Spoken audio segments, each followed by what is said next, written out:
Hi viewers, இன்றைக்கி நம்ம என்ன பார்க்க போகிறோன்னா ஒரு டேஸ்ட்டான சொரக்காய் குழம்பு எப்படி செய்யலான்னு சொல்லி பார்க்கலாம். நான் என்னென்ன பொருள் தேவைன்னு சொல்லிடுறேன். சொரக்காய், இளம் சொரக்காய், முத்துனதில்ல, பிஞ்சு மாதிரி இருக்கிறது தான் யூஸ் பண்ண போகிறேன்.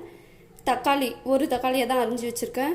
உப்பு, ஆயில், மஞ்சள், வடகம், மிளகாய்த்தூள், கொத்தமல்லி, கருவேப்பிலை, கொஞ்சோண்டு வெங்காயம், பூண்டு, வறுத்த வேர்க்கடலை. இப்போ எப்படி செய்யலான்னு சொல்லி பார்க்கலாம். முதல்ல வானலை சூடு பண்ணிடலாம்.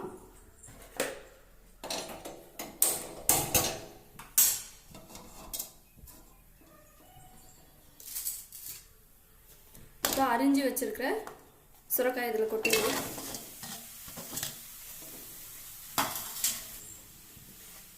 இப்போ இது வேகிறதுக்கு ஒரு கொஞ்சமாக தண்ணி ஊற்றிடலாம்.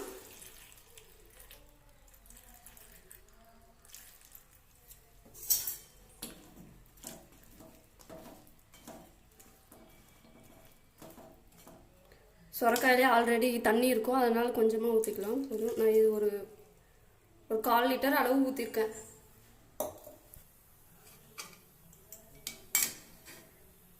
இது இப்போ தண்ணி ஊற்றிட்டு இதில் உப்பு கொஞ்சம் சேர்த்துக்கிறேன். இப்போ வேகிறப்ப மட்டும் கொஞ்சம் சேர்த்துக்கிறேன், அப்புறமா பார்த்துட்டு வேணும்னா சேர்த்துக்கலாம்.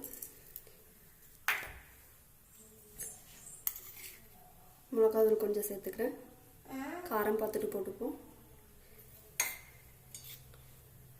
கொஞ்சோண்டு மஞ்சள்,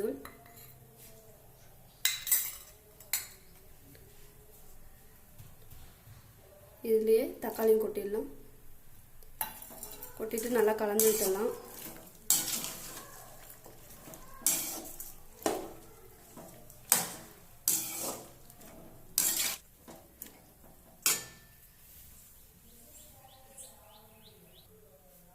காய் வேகிறதுக்குள்ள வேர்க்கடலையே பொடி பண்ணி எடுத்துப்போம்.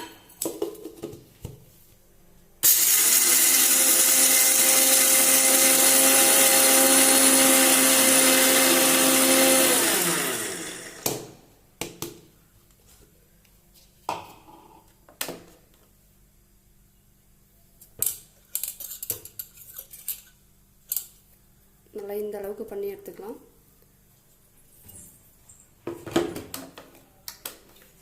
இப்போ அதே ஜாரில் வெங்காயம், பூண்டு போட்டு அரைச்சி எடுத்துக்கலாம்.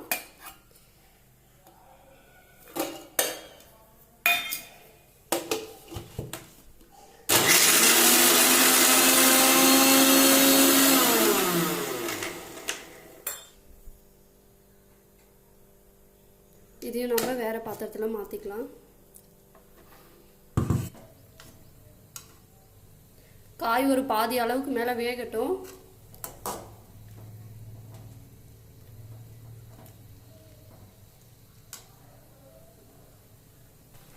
பாதி அளவு வெந்ததுக்கு அப்புறம் என்ன பண்ணுறோன்னா, இப்போ அரைச்சி வச்சிருக்கேன் வெங்காயம், பூண்டு பேஸ்ட்டை இதில் ஊற்றிடலாம். அரைச்சி வச்சிருக்க கடலக்கொட்டை தூளையும் இதிலே கொட்டிடலாம். இப்போ நல்லா கலந்து விட்டுக்குவோம்.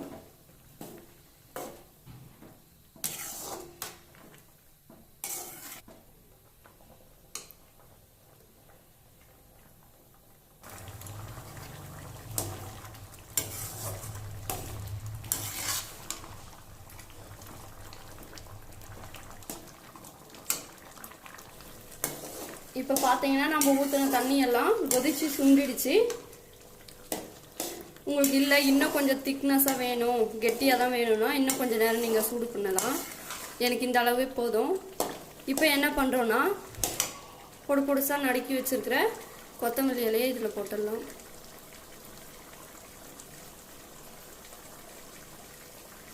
நல்லா கலந்து விட்டுக்கலாம்.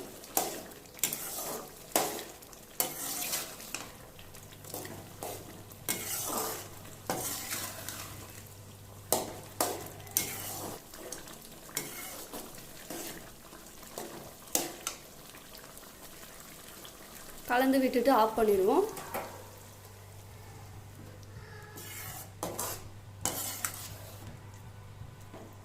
இதை இப்போ இறக்கி வச்சிடலாம்.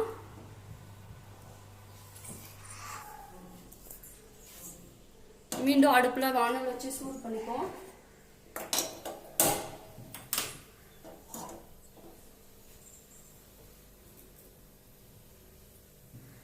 இதில் வந்து ஒரு 2 ஸ்பூன் எண்ணெய் விடலாம்.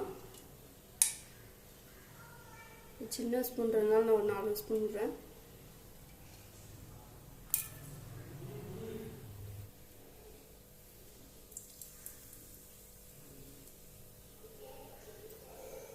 எண்ணெய் காஞ்சிடுச்சு. இப்போ வச்சிருக்கிற வடகத்தை இதில் கொட்டி தாளிச்சிக்கலாம்.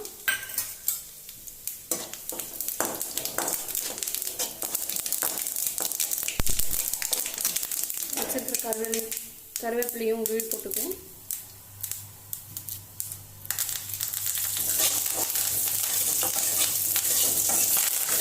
அடுத்து வந்து ஆஃப் பண்ணிடலாம்.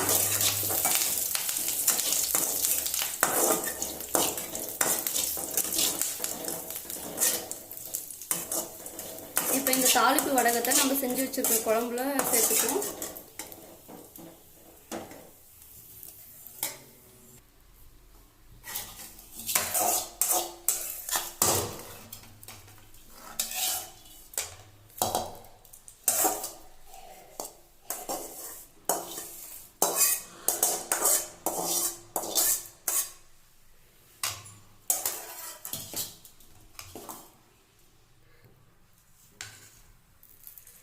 இப்போ இந்த குழம்பு வந்து நல்லா கலக்கி விட்டுக்கலாம். தாளிப்பு வடகம் போட்டு மருந்துங்க.